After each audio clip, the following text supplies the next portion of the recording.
You broke KJG. Mr. Osbourne, how are you? Hi, I'm doing well, thanks. How are you guys? Great. We appreciate you taking time out of your schedule to join us tonight to talk a little No problem at Rasslecon all. and TWA one and done.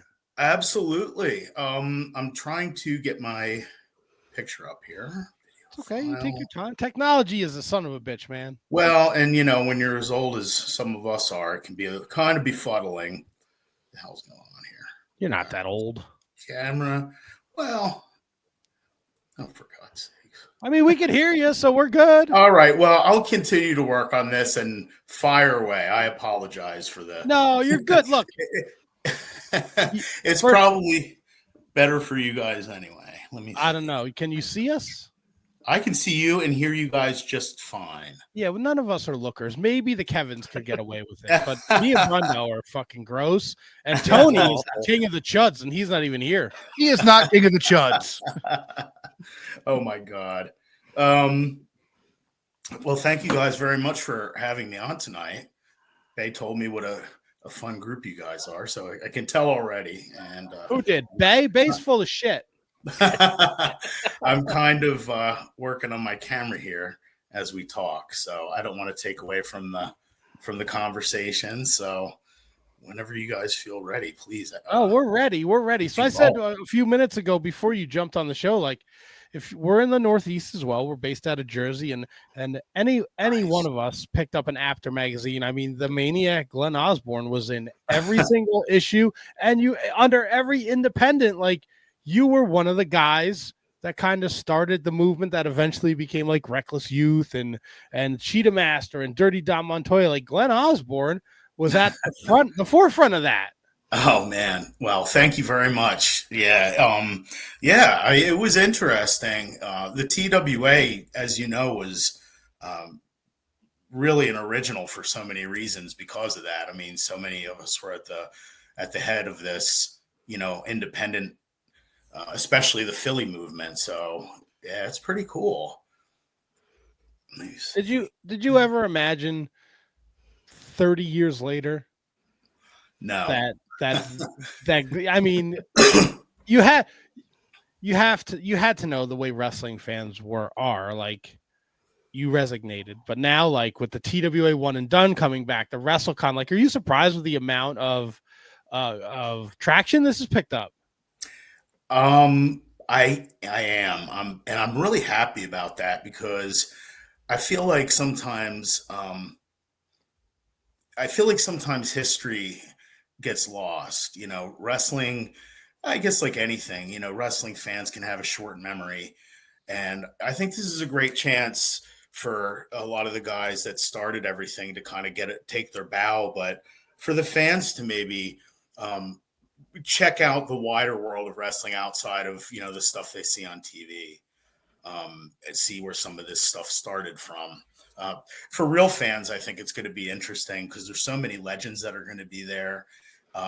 And local stars and young talent too. So it's kind of be something for everybody, really. Probably want to turn your mic on there, Wizard. Oh. Hi.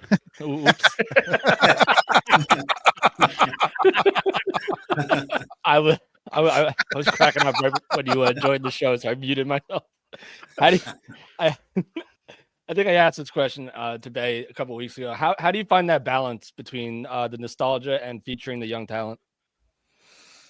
I think it can be a great combination. When I was coming up, there was always a mix. And Joel and TWA and Joel were a perfect example where you'd have the veterans on the card with the young guys.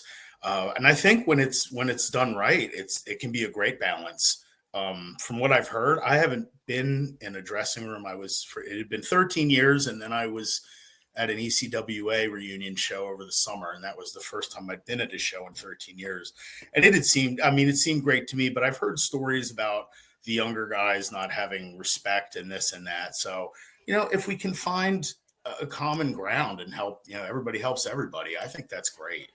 And this is a great, this whole thing, I'm looking so forward to this because it's going to be such a great mixture of fans and wrestlers and, all kinds of personalities there. Now, I have the TWA one and done card up here, but I don't. Are you wrestling on the 3rd? No, I'm actually going to be guest timekeeper for the lumberjack match between Tony Stetson and Mike Bruno.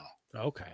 So I can't really wrestle anymore. So I've been retired since 2011.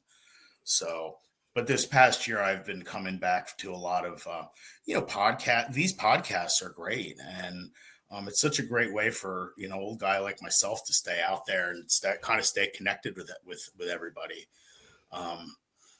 So yeah, this is going to be a great event. I'm super psyched for it. Yeah, so we've been kind of steamrolling through promoting this show for you guys. A lot of guests have been all about this show. Are you surprised or how appreciative are you of the podcast continually reaching out for you guys to promote this show? Oh, very much so. I mean, without the promotion, that guys like you guys are giving us, this wouldn't be getting the traction that it has. So this is great being here and just being able to talk to you guys and talk to the audience and the fans out there. This kind of thing is vital, I think, especially in this day and age, to getting the word out. So I appreciate it. And I'm sure, certainly we all do. Glenn, you said you retired in 2011. I did. And I got my question for you is that first, Friday or Saturday that came up and you didn't have to hit the road or you didn't have a show. Like, what was that feeling like? It was kind of weird, but I had to get out because they say you walk away or you limp away with wrestling, and unfortunately, I limped away. I had a lot of injuries that had accumulated my back and neck and all kinds of things, and everything just caught up with me. And so it was kind of a relief the first several weeks not having to be on the road because I was dealing with a lot of issues, but it was only supposed to be a couple of months off, and now it's been since 2011. So looking back, it had to happen, but now, yeah, I don't miss the traveling and the waiting around and everything, but I do sure miss all the guys, all the boys and the community and, just being out in front of the crowd and around the fans and stuff. So, yeah. And you said you hadn't been in the locker room for quite a while up to that point. Was that a conscious decision on your part? Like, if I'm not on the show, you know what I mean? Yeah, I had stayed away just because I was working on some things as far as my physical issues, and then COVID came along and everything got exponentially worse. So I'm not the complaining type, but anywho, I walk with a cane now. I had to relearn how to walk. I was on a walker for quite a long time. I had lost a ton of weight. A lot of injuries caught up with me. And then during COVID, I got a really bad infection that damaged the nerves in my legs. So I've been between the injuries that I'd had and this, I was in really, really bad shape. So it's been the last few years have been about coming back physically. But I can't wrestle. I'm at the point now where I'm starting to get off my cane. I'm hoping to get off of that within the next year or so. But we'll see what happens. But this the ring does take a wicked toll on your body, as you know. So yeah, well, that's awesome though, man. Good for you. Thank you. No. Yeah, thank you. I'm looking again. It's kind of been a comeback year, so this is going to be a wonderful thing. So I'll be coming out on my cane to the timekeeper's table. So hindsight now, Glenn, 25 years later, like, do you look back at your wrestling career and it's like, I'm looking through your cage match right now and like 96, 97, 98, like when wrestling's at the height that it's at, like you are wrestling the Headbangers. You have a match with fucking Mankind. You really spend a lot of time, Axel Rotten, Tony Atlas, Too Cool Scorpio, like you're spending a lot of time in the wrestling industry with all these huge names. do you look back and are you happy of the trail you've blazed in the world of professional wrestling? Well, thank you for that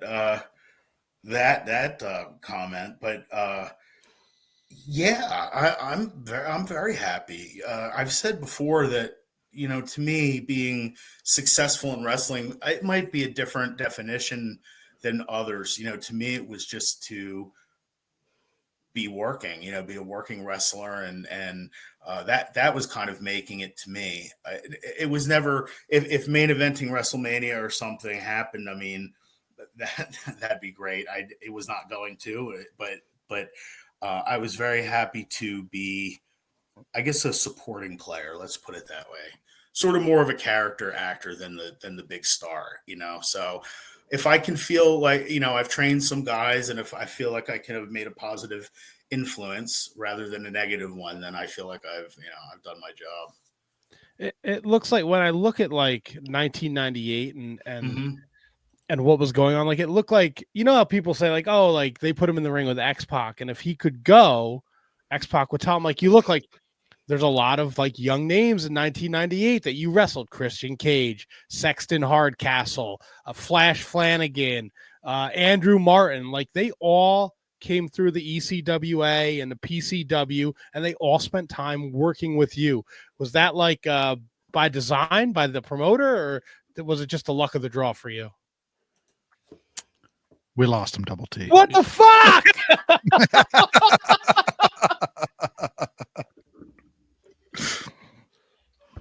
God dang it. Well, maybe the nut's not too good out in the Badlands. He shouldn't. I mean, the audio was great. He shouldn't have been messing with it. I bet you can hear it. Can you hear me, Glenn? Glenn, come back to me, baby. Glenn, can you hear me?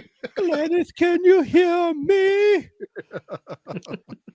Poor Glenjamin. Seriously, man, you look at his fucking cage match. It's like he's teaming fucking everywhere. I love it. Dude, just his ECWA stuff. Yeah. Like you mentioned before, Brundo, it's kind of bonkers. I was actually going to wonder if he still keeps up with that stuff. Hopefully we get him back. Yeah, I don't have the contact for him. It all went through fucking Bay Ragney. Oh, fucking Bay. I mean, he's got the link. He can come back. I'd love to have him back. Yeah. Yeah, absolutely. I will wait a few minutes. I did want to ask him about his dark match too. He worked a dark match on Jacked. Is it a dark match if it's on Jacked? Is that like if a tree falls in the woods and nobody's there to hear it? Exactly. It was at the Continental Airlines Arena. I was probably there. What year? 1999. A very good chance I was there. The two dark matches: Kurt Angle, Ace Darling, J.R. Ryder, Glen Osbourne. J.R. Ryder. I remember him. Yeah, he played for the Wolves. No. Former guest of the show? And then your Jacked episode that night, commentated by Kevin Kelly and Terry Taylor. Al Snow. I think we got him. I think we got him back. Yeah, Terrence Taylor or Terry Taylor? Oh, Terry on commentary. I'm going to bring him back in. We'll see what happens. All right, let's see it. We broke the internet. Can you guys hear me? Yeah, man. Yeah. I'm still sorry about that. I was trying to do something clever to get my camera working, and for some reason it's still not. So, oh well. I'm on a different computer than usual, so I guess we'll just continue to carry on like this. Apologies again. It works. We can hear you. At least I can hear you. So that's cool. Right. I'm sorry. What were you guys saying? I could hear you chatting in the background as I was frantically trying to figure out, how to reconnect. All right. I don't even know what I fucking asked you. Oh, I think I remember. Were you like all these guys were coming through ECWA and PCW, the young guys, Christian Cage, Sexton Hardcastle, Andrew Martin, and it seems like they all worked with you. Were you like the guy where it was like, okay, go work with Glenn, and if you're worth your weight in gold, like, tell us. That was pretty much my understanding of it through Jim Kettner and Blaine and DeSantis and those guys, was because I think, I could be trusted not to do anything stupid and, to work with them and be a professional And yeah, it was kind of the kind of thing where ECWA and PCW were kind of unofficial developmental territories. So yes, in that period in the 90s where we were lucky enough to get the WWF talent, it was my understanding that I was kind of particularly used to work with those guys to just kind of, I guess, teach them, some of the psychology and stuff like, because a guy like, Andrew Martin, God rest his soul, great guy. But he was signed before he ever wrestled. So, they had to learn some stuff about just performing in front of the crowd. Christian Cage and Edge had more experience than he did. But they were just, so natural. It was just unbelievable. So you see these guys as they come up, and then you work with them, and then they surpass you. And then, you kind of see, like, Edge always remained Edge, Adam Copeland. He always remained very down to earth, I thought, and I thought Christian did too. Christian is more of an intense personality, sort of, but it was just great being able to work with such a wide spectrum of guys. And I was working at a time where that could happen, because a lot of times now young talent doesn't get the chance to work with top names like that. So I felt really lucky to be able to work with names when I was coming up, but then to be a guy to help those, guys along. But it was great. It was great. And they were all fantastic, obviously.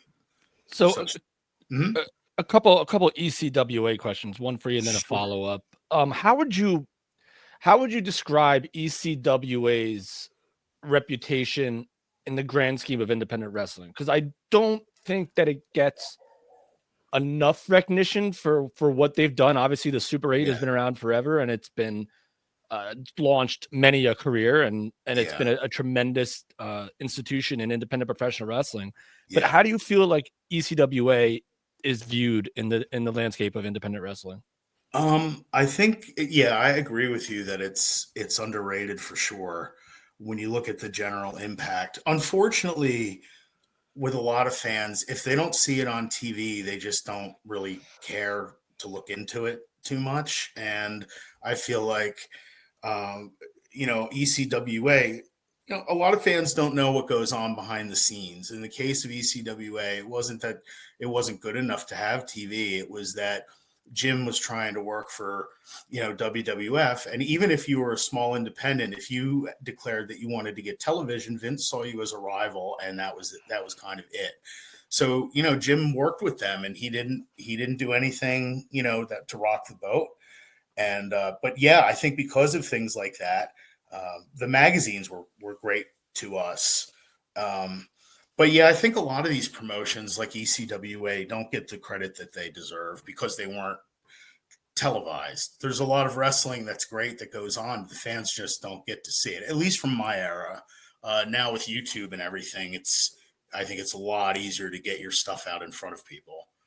But I would love to see. I'm thrilled that there's a documentary out on the ECWA, and anything. I would love to see the legacy just keep going.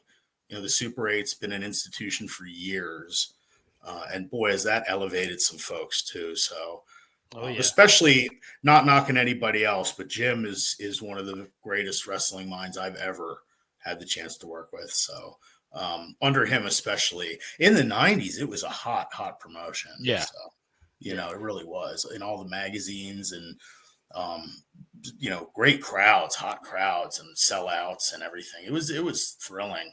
So, but I'm glad it's finally remembered. And are you up to date? Are you current? Do you follow some of the young guys like the Leo Sparrows of the world, the Darius Carters of the world? Yeah, I do try to, because there's a lot of really great talent out there. It's kind of a shame with the independents way back, in my day. It was, back then you had to have a license, and you had to have commissions and all these rules and things. And independent wrestling, I feel like its reputation has gone downhill to the point where it's kind of considered just a notch above the backyard sometimes. But there's a lot of great wrestling and really good, solid promotions out there that I do try to follow. And ECWA is one that I know they just had their Super 8. So yeah, I do try to keep an eye on the young guys because some of them are so good. And we're on the line with the madman from the Badlands, the Maniac Glen Osbourne. He'll be at Rasslecon and TWA One and Done May 3rd at the 2300 Arena in Philadelphia. Get your tickets at 2300arena.com. Rasslecon's in the afternoon. You can meet Glenn. You can meet Ric Flair. You can meet Tessa Blanchard. There's a ton of people. And then you stay. It's going to be a wide array. Yes, definitely a wide variety of people. It's going to be great. And then you stay for the wrestling One and Done at night. They're going to raise the banner with Joe Goodhart's name on it. And it's just going to be a great time. Here's something fun, Glenn, that I just found looking through your cage match. It's gonna hurt the soul of Handsome Kevin, and nothing makes me more happier. I saw this one. Glenn Osbourne has a victory over Larry Zbyszko. What? Oh, yeah. Oh, my Lord. Yeah, Larry Zbyszko is just, I don't know if you guys have had a chance to talk to him. It's just a class act. I believe it. Humble, great. I worked with him a bunch of times, and that night, I think the one you're talking about was in 2007, and we were just chatting outside. It was a summer night, and we were hanging out back, and I got to chat with him and just shoot the breeze with him for had to be a half hour anyway. And boy, some of the biggest stars that I've gotten to meet and work with have been the nicest guys in the world, and I definitely have to put Larry up there. So that doesn't shock me at all. That part doesn't shock me. The fact that you went over on him shocks me. Well, he's all about putting, Buddy Landell was like that. The guys that they were all about getting, to the young guy, to Larry, I was a younger guy, but they were all about getting other guys over and getting their shine. So I was the heel, and I did it by nefarious means. But that's what I was going to ask. You cheat? But the fact that it was one of those moments like I'm pinning Larry, and I'm thinking to myself, I'm pinning Larry Zbyszko. It was surreal. So it was a summer night. Tell me more. Tell me more. It was. But and he was so generous in the ring. A lot of those guys are when they want to give back. So, they'll bump for you and work with. It's great. It's so yeah. Again, I'm probably kind of boring to interview because I pretty much like everybody that I've come into. I've had issue with very few people in wrestling. I've been very fortunate, I think. Well, the good news for you, Glenn, we're not in this to get dirt. We just like bullshitting with you guys. Like, oh yeah. We're lifelong. We're not looking for the headlines. If something comes up, it comes up, but we're not fishing. A lot. So big here in the Northeast. You worked a ton in New Jersey, and then in 1999, you had an opportunity to do a dark match at WWF. Can you tell us a little bit about that? Yeah, that was really cool. As far as if you're going to talk about doing something on like a national stage, that's the closest I got was doing a dark match. We were right before Raw in 1999. It was me and J.R. Ryder, who was a student of mine, but also went out to make a good name for himself. So we got booked up there. He actually got us booked up there. He was doing some work for them, a lot of like dark matches and stuff. I had done dark matches and fill-in stuff for them before. And so it was cool to get up there, but that was a real rush, because you get out before that kind of a crowd. Yeah. And that was at the Meadowlands.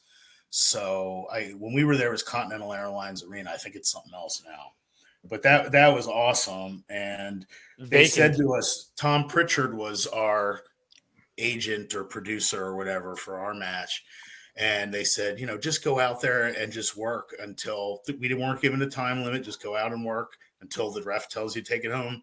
And then, so that's what we did. And he said, they're not going to know you. So you probably won't get any reaction or they'll boo you. So don't let that bother you. Yeah, whatever.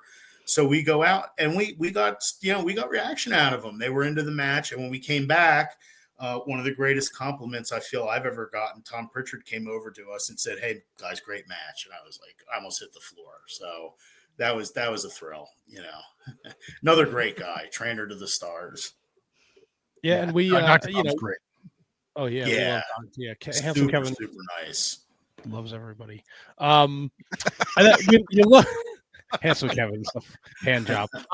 You look at the jacked card that night, like the other dark match, Kurt Angle, Ace Darling. Ace Darling is the New Jersey guy, and then the Inferno Kid got to work jacked against Gangrel. So I think we all grew up in this area going to a lot of independent shows, which is why you stick with us so much. And then there's a lot of names that you worked with too, so it's always fun to go back and look at this. And Tony's not here, but he trained at Gino Caruso's and ECPW. So we're familiar with the Judas Youngs and the Billy Reels. Oh, yeah. And Very cool. We used to mix up a lot with, we'd all work for Tommy Fierro, who's another just great guy. And I'd see all those guys. It was kind of like, there were groups of guys and we just traveled all up and down, the East Coast or the Mid-Atlantic, wherever it was. And, you'd go work in Delaware and I'd see Ace, and then I'd go to Philly and there'd be Ace. And then I'd go to where, up further there he'd be, so there was like crews of us in Devon Storm and, and we all kind of were, in the locker room, Lance Diamond. So there were crews of us that traveled around pretty much. So that was pretty cool. It is fascinating to look again. For people not familiar with Glen Osbourne, like go look up his cage match. I'm sure you can find some of his matches on YouTube, but like 2000, like here you are in a 4-way dance and tag team action working with fucking Mark and Jay Briscoe. Yeah. That was, we actually, I was actually their trainer and at ECWA's WrestleTech in 99, I guess it was. Their original trainers were myself and Eddie Valentine, and we worked with them down at, that was Jim and Blaine's wrestling school. So we trained them, and then they started in ECWA and then went on. Then they left. I left around 2001. I guess they left around the same time. But yeah, so they were great. I remember them trying out, coming in as just little kids, short hair. They wore wrestling singlets, like red and black singlets. They were like really thin, they were muscular, but really thin and really pale and just young guys, but you could tell right away. I mean, they had the best attitudes and just were like sponges. They just picked everything up so easily. They were such naturals, and they worked really hard. When I had, my time with them when I was training them, obviously after our time together, they went on. People train you, but then you go out and learn so much more from other people everywhere else. So right. That's why I say I was their first trainer, because they learned from so many more people than me after that. But yeah, so watching them come up in wrestling was really, really a thrill. And of course, Jay's passing was, a hard blow for everybody. Yeah, heartbreaking. Let me ask you this. So you're doing a lot of stuff, ECWA, ISPW. Mm-hmm. How do you end up in CZW, and how do you get talked into a barbed wire ropes lumberjack strap match? Well, I was looking to do something a little bit different. I was kind of feeling stale in the promotions that I had been in, and I had an opportunity. I went there because they had TV, to be quite honest, because I was getting long in the tooth already, and I had only had a little TV. That was hard. Like in my day, like I said, it was magazines or TV or nothing. So they had TV at the time, and I was looking to do something different. And so my friend Eddie Valentine, again, he hooked me up with Zandig and talked about, doing a program together. So I came in. I was heavily injured when I came into that for that run. I had really, really like destroyed my neck during a heavy shoulder workout, and my left arm and neck were all effed up. So that was not fun doing that. I was only there for like 6 months, I think. It just wasn't my, it just wasn't my scene. But the TV was a good boost. It actually did help for a bit. So I was definitely appreciative for that, and they were cool guys. But again, it wasn't really my style. I was trained more in the traditional.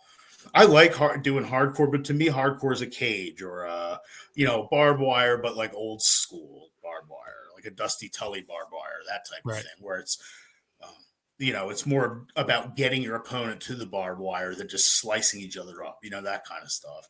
That stuff's good. But that level of hardcore, again, I'm not saying anything bad about it. It just really wasn't my speed.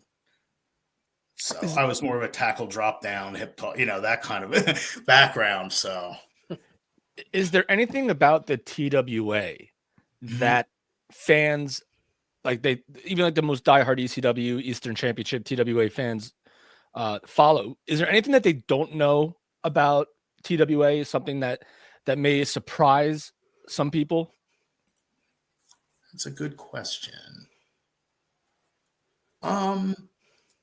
I think probably similar to ECWA. I think the fans may not really fully understand the caliber of talent, not only on the big shows, but Joel ran a lot actually back then, and we could be working at the FOP hall in Philly in front of, I don't know, a couple hundred people, and Paul Orndorff was in the main event, or Buddy Landell. Every show from the big ones to the smaller ones, almost all of them, he had one or two big names on. Pardon me. So I don't know if the fans know how deep that really went, how committed to bringing in names and really putting on the best shows possible. That might surprise people.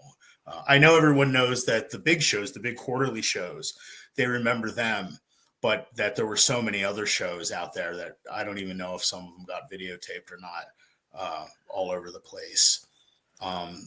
So I kind of feel like it was not a territory truly, but the way it was kind of run around the Philly area, it kind of had a little bit of that feel. Some of the independents back then had a little bit of that feel, I think. So, but probably nothing earth shaking that I can really think of. It was just a great promotion. And I'm really thrilled to see it getting the spotlight it deserves now, from everybody and from, guys like yourself. And you guys clearly, I got to say, I'm very impressed. You guys really know a lot. I mean, I'm so obscure. It's like, everything. It's crazy. Like in the big wrestling world, you guys know so much. You're so well schooled on all this. Well, we're older, like we're older guys, so we're from like the after magazines. Yeah, and if you were, I mean, where me and Kevin are, like if you're driving up Bloomfield Avenue or Eagle Rock Avenue and someone throws a poster on a telephone sign, telephone pole, and it says wrestling, we're there. We don't care who's there. We go. And then I was always like that. Yep, absolutely, because you love it. That's great. That's great. So you had a bunch of different tag team partners in the 90s. Derek Domino is one name that sticks out. Yes. I love the fucking Misfits. Him and Harley Lewis. Oh yeah, were awesome. I agree completely. That's like a tag team. Like you think back to the 90s. Like, should they have been bigger than they were? I think, yeah. I mean, as far as just look and work, work ability, pardon me, in the ring. I love those guys. I loved working with them. They were great to travel with. I teamed with Domino. We were called the Natural Born Killers. And then after that, I went off on my own. And shortly thereafter, he and Harley, we actually had done a few 6-mans together for Dennis, I believe, Carluzzo. I'm pretty sure. And then they did their Misfits thing, which was great, And yeah, I don't know how much, like, I always hated flying, hated it. And from what I know, Domino did too. And I don't know, maybe I don't know, maybe he just didn't feel like traveling all. Harley, I know, went all over the place, Japan and Puerto Rico and other places. But yeah, I could have absolutely seen them getting bigger than they were, for sure. They were great workers too. Yeah, I love the Misfits. Absolutely. That Harley, I'm Facebook friends with Harley Lewis. He's a fucking maniac. Yeah, he's great. I love his. I love his insights into things. He's hilarious. So, have you stayed in contact with a bunch of these guys over the years? Yeah, I mean, pretty much. Facebook, I got to tell you, I was late. I was reticent coming. I didn't get on it till 2012, but that's all I'm on social media wise. But I think it's great, for keeping people in your, as I call it, in your orbit. Keeping your wrestling brothers and sisters, kind of close that way. You stay in touch really well, and that was one thing that I had really missed after getting out of it, was just, hanging out and being with everybody. And, it's a community. And once you're there, you guys know it gets in your blood and it doesn't leave. And feel free to not comment or not want to talk about this, but you spent a lot of time with Rock and Rebel. Is that a heartbreaking situation for you? Oh yeah, that was, that really sent me on that really knocked me for a loop, because yeah, we had a successful tag team in the mid 90s. And I knew him from wrestling school, from TWA. And, I always knew he was just he was a weird guy. He was really intense. I heard Shane Douglas on a podcast say that, and he was very right.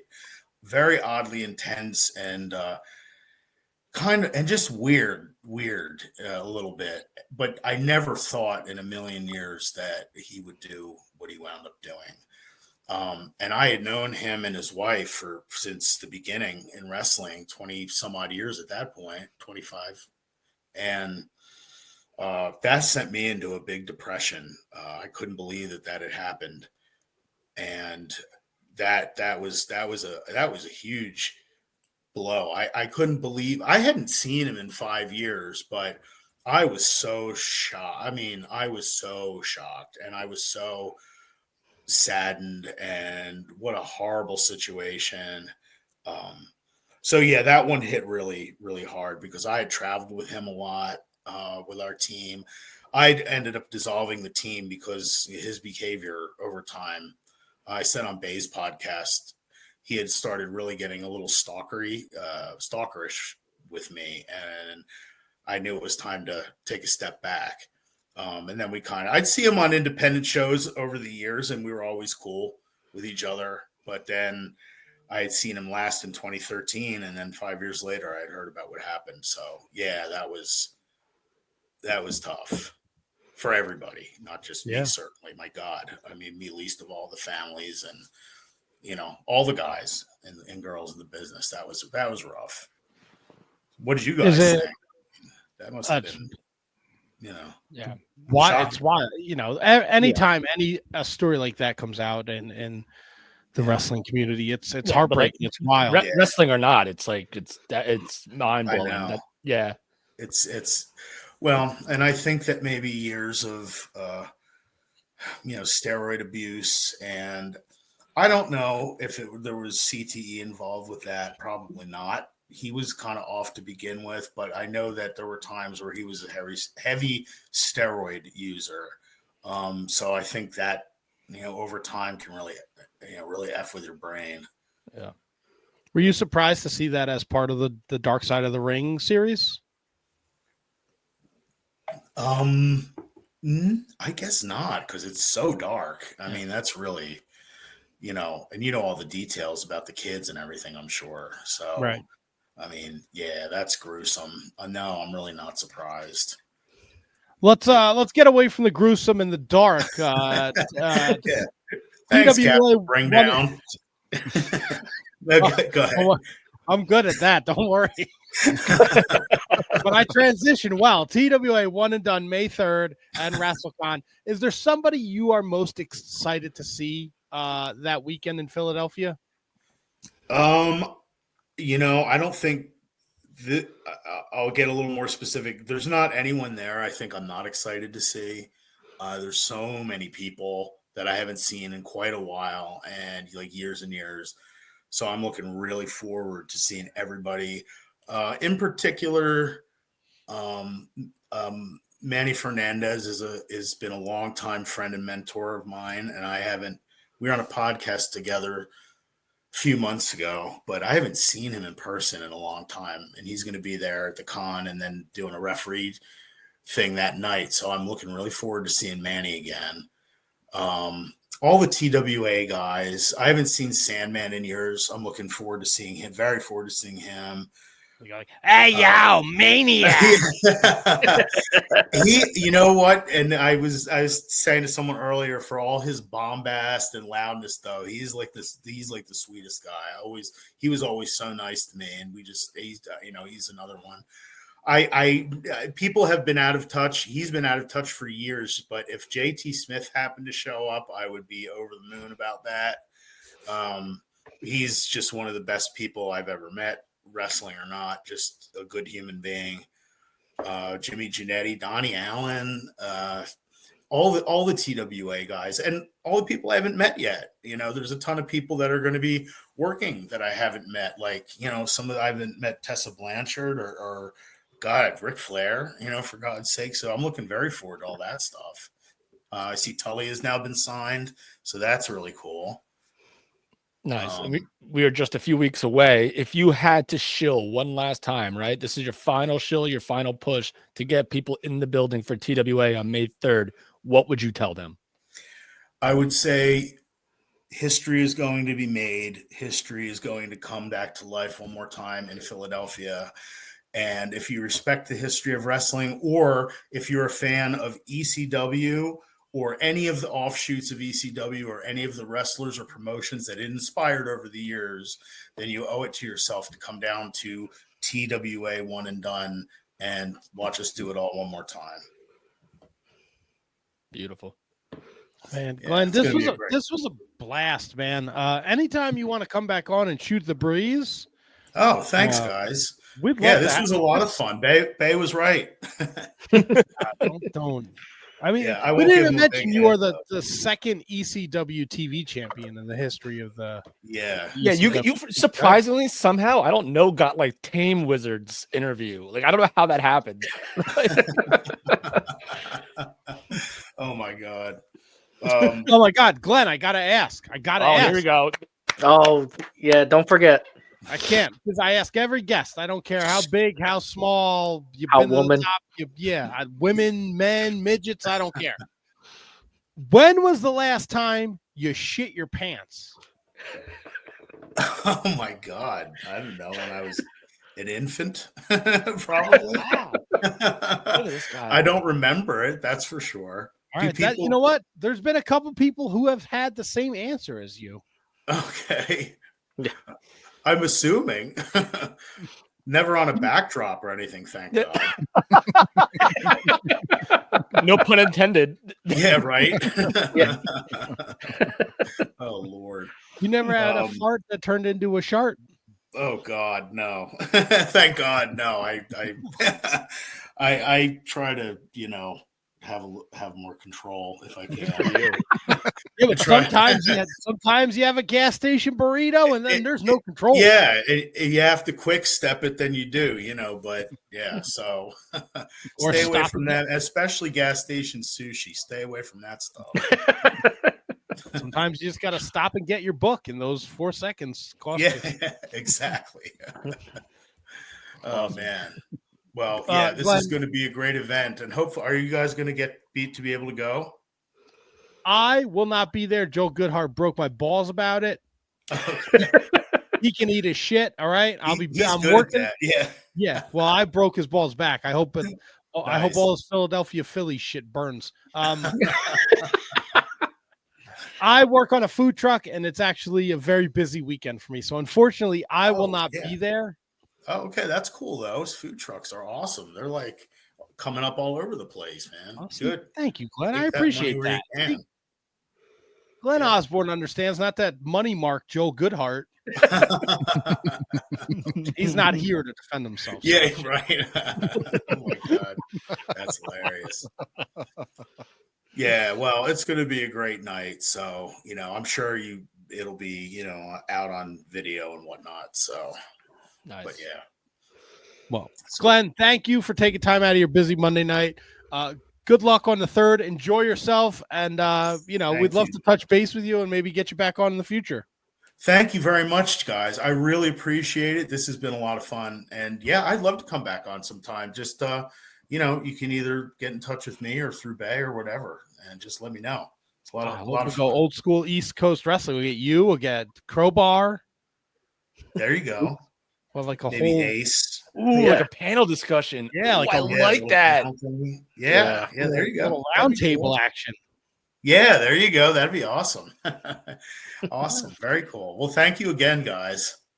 Glenn, thank you so much. Enjoy the rest of your night. We'll talk soon. Thank you. Talk to you soon. All right. The Maniac, Glen Osbourne. That was dope. That was awesome.